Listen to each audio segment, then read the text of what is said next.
Na Slovensku sa rozšíril rakúsky model výchovného koncertu Opera pre deti. Ide o interaktívne, náučné a pre detského diváka zaujímavé dielo, ktoré predstavuje klasické umenie hravým spôsobom.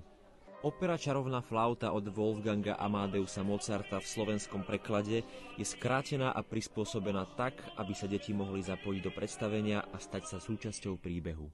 Najviac sa mi páčilo, jak tí traja strážili. Aj ty si chcel byť? Chcel by si zahrať v takom predstavení tiež? Super, a bol si niekedy v divadle? Nie v skutočnom, a mali sme niekedy niekoľkokrát A išiel by si do takého ozajstného divadla niekedy? Do takého skutočného? Dobre to je, že? Chcel by som ísť. Tvorcom a režisérom tohto predstavenia je člen Viedenskej štátnej opery Jaroslav Pehal. Výchovné koncerty tohto formátu sa tešia čoraz väčšej obľúbe, aj napriek tomu, že opera dnes nie je veľmi v móde.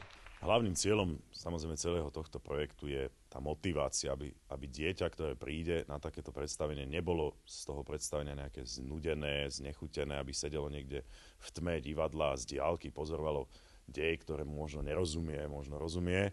My mu ponúkame túto operu vlastne zblízka, aby on mal priamy kontakt s tým účinkujúcim. Hráme dokonca v telocvičniach, v školách niekedy, hráme dokonca v škôlkach priamo v triede, kde to dieťa je úplne blízko pri tom spevákovi. Môže si ten kostým doslova ohmatať, alebo tú rekvizitu, kulisu. Tie deti po skončení sa nám tam rozbehnú. My samozrejme máme účinkujúci, ktorí vedia odhadnúť a momentálne prispôsobiť aj svoj štýl rečí, aj svoj štýl herectva tomu, či hrá pre 5-ročného škôlkara, alebo či hrá pre pubertiarka. Wolfgang Amadeus Mozart. Počuli ste také meno niekedy? Počula si, hej? No tak tento Mozart, keď bol malý... Aký je detský divák? V podstate hlavne je veľmi úprimný. Obdivujem na tom teda, mám to na tom rád, že je veľmi hravý ten divák, čiže sa dá s ním veľa spolupracovať. Čiže musí človek zapojiť aj svoje herecké schopnosti, nie len riešiť spev, čo sa týka ako mňa ako speváka, a zároveň aj ten divák detský, teda to dieťa to potom vie pekne vrátiť svojim úsmevom a svojimi reakciami. Hlavne je strašne dobrosrdečný. Keď sa mu niečo páči, tak to vie náležite oceniť a to sa cení.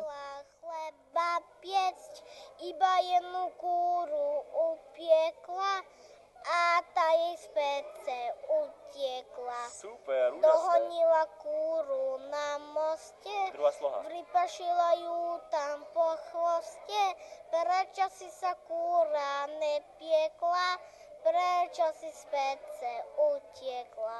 Výborné, to ti zapískam. Samozrejme na Slovensku bolo treba nájsť určitý model financovania, hlavne v regiónoch mimo Bratislavy. A tu vlastne z hodou okolností ešte nebohý minister kultúry Todt zaviedol systém tzv. Kultúrnych poukazov. Nebyť týchto poukazov, tak si myslím, že tento projekt by sa vôbec nepodarilo rozbehnúť.